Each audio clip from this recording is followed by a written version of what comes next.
Hey, Tom J here with another episode of the King of Craft Beer Reviews. So tonight, for your drinking pleasure, we have something nice and special here from the Trillium Brewing Company out of Boston, Massachusetts. We have Trillium's Sinister Kid. This is a Belgian Strong Ale. I have to thank my friend Tony, who actually was up in Boston last weekend and was kind enough to secure me a couple of bottles of this, along with a couple of other bottles of Trillium brews, which I'll be reviewing within the next couple of days. So yeah, I've been hearing some really nice things about Trillium. They're highly regarded. From what I understand, they're one of the best breweries in New England. I don't know because I haven't had a beer from them yet, but it's pretty hard to get. Trillium is a very small brewery in Massachusetts. Lately they've been pumping out some great beers. But it's really it's a small operation. You got to go to the brewery. They bottle stuff. They only sell it locally. You really can't get it anywhere outside of Boston. Surrounding towns of Boston. That's about it. So, like I said, my buddy Tony, thank you very much. It's awesome that you did that for me, and as well as my buddy Marty. Okay, so some stats on this beer.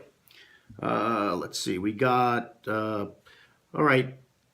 The Rate Beer gives it no score, and Beer Advocate gives it no score. So it's not even, they're not even rating it. I don't know whether it's a new beer or whatever, but it's not even rated. What I did find out is they did give it an ABV, which is 10%. Yeah, so with an ABV of 10%, it's a pretty big beer. So that's what we'll be doing tonight. Yeah, there's really not much more that I have on this. I mean, I guess it wasn't out very long, but we'll see. Let's get this open. It's a 22-ounce bomber. Actually, it's bigger than that. It's 750 mil. Get it into a glass. Go a little aggressive on this.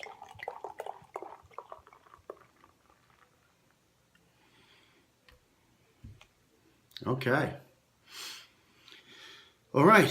Let's see. In the glass, we have a nice tan head. It looks to be a very dark brown. It's pretty dark. You just about cannot see through it. Only on the outer edges, the outer rim, I'm seeing a little bit of dark brown. It looks to be hazy. It's kind of hard to tell because it's so dark. Carbonation, can't see that either. Yeah, looks good in the glass, but yeah, it's very dark. All right, let us get a nose on this.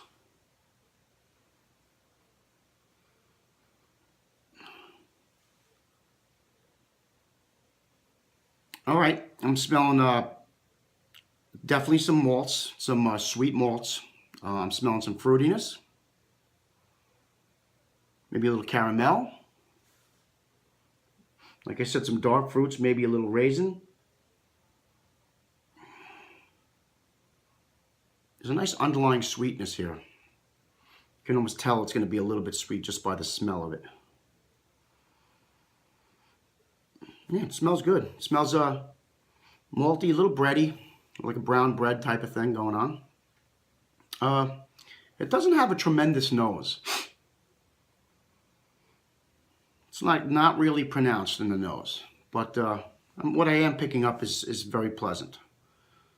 It looks like a very nice in the glass. As I'm rocking it, it's looked like it's leaving a pretty big time lacing. So, all right, let's dive in. Cheers.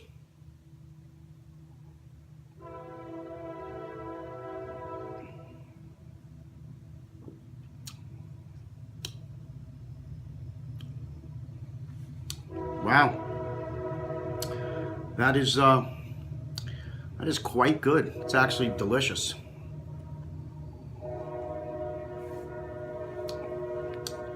It's much more pronounced taste-wise than it is on the nose. It follows the nose, but it's just a lot more intense in the taste. You're definitely getting dark fruit. you're definitely getting caramel. You're getting a sweet maltiness. You're getting a bready, brown bready type of note, a nice sweet brown bread type of thing. Dark fruit, maybe a little bit of brown sugar.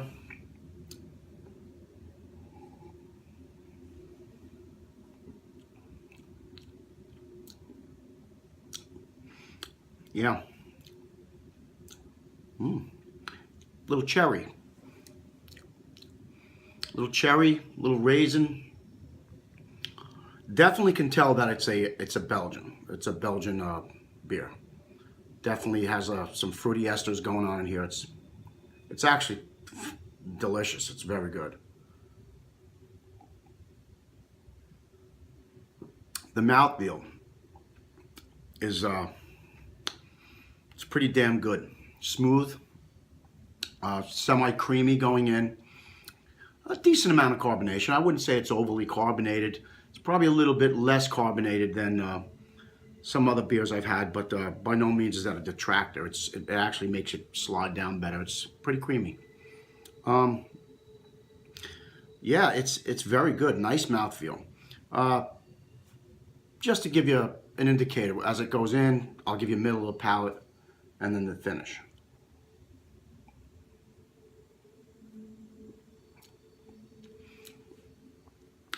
All right, when it first enters your mouth, you're getting hit with some a little bit of bitterness.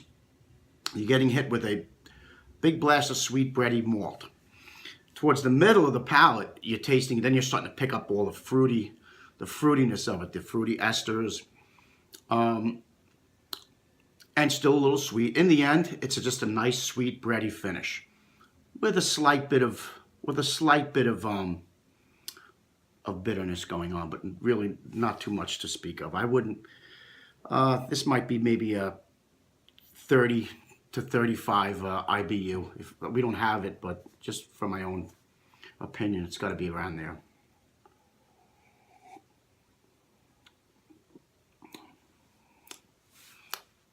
I like it. I like it a lot. It's very good. Yeah, Belgian Strong Ale. Very tasty. So, I'm going to let this warm up for just a little bit, you know, because I like to see what's going to come out of it. Usually warmth brings out a little bit more. Yep. And then we'll come back and I'll let you know what we think. See you in a little bit. Okay, I'm back. I let this warm up a bit. Okay, so when I had first tasted it, it was colder. I did not pick up much alcohol at all. There was hardly any. As it warmed, the alcohol presence picked up, not largely, not to a degree where it would be a detractor. I don't think it's a detractor at all. I kind of like it a little bit. It goes with the style. You want a little bit of warmth when it goes in. It is after all 10% beer. The flavors just popped. The fruitiness of this, you could really tell that they used a nice Belgian yeast on this because the fruit esters are really popping. Like the raisin and the dark cherry, like dried dark cherry. You're getting caramel. You're getting a little bit of toffee in here. It's actually delicious, and the malt is nice and sweet. It's nice and fresh. This bottle, I mean, they don't have a bottle on date, but this came right out of the brewery. It's 2 days old. They must have just did it at the brewery, so it's gotta be fresh as hell. I mean, it's a tiny brewery. They don't date anything, but you could just tell it's fresh. It's very delicious, very nice. Yeah, I like this a lot. I enjoy it. I don't know how long this beer has been out. I mean, there's just no stats on it. You can't find much on it. Even if you Google it, there's really not that much. They must have just come out with this style recently. But very good. Very good. All right, so I'm going to finish this up. Take the last swig.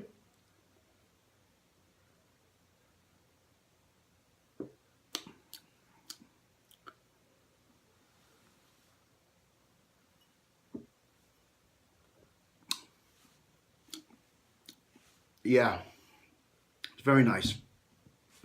Very nice interpretation of the Belgian style. I enjoyed it. Good stuff. Yeah, so we'll get a rating here. Let's see what we're going to do with this. This was quite good. All right, we're going to go 1 to 100. I will give this a 92. Yeah, 92 out of 100. It was very enjoyable.